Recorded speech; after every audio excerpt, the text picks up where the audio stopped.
Profanity-laced rant about race and gentrification in New York City. The iconic director has set off a firestorm with his comments. CBS 2's Scott Rapoport joins us live from Fort Greene with that story this morning. Scotty? Good morning, Chris. You know, when it comes to social or political issues, Spike Lee has never exactly been a shrinking violet. And now places like Fort Greene, Brooklyn are in the spotlight after Lee's latest controversial remarks.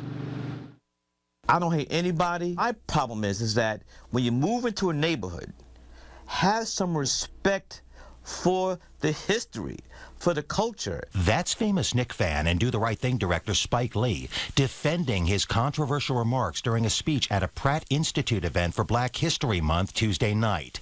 He'd been asked by an audience member about the benefits of gentrification. Lee responded with a 7-minute rant against gentrification in places like Fort Greene, Brooklyn, where he grew up. You just can't come to neighborhood and start Bogart and say, like Columbus, and kill off the Native Americans. Wednesday night on Anderson Cooper 360, Lee talked about the speech, his remarks, and what he says he meant.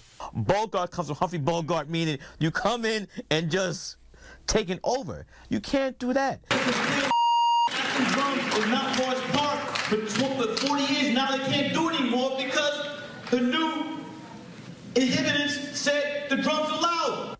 Just come and be humble. Don't come in saying, we're here now, and this is the way it has to be. That's crazy. Actress and dancer Rosie Perez says Lee is right, but... because he articulated it in such a visceral rant. And so it's easy to just dismiss it as Spike Lee just being crazy. But he does have a definite point. But there are those who point out that Lee himself hasn't lived in Fort Greene for a long time, that he's been on the Upper East Side for years in a 9,000-square-foot home.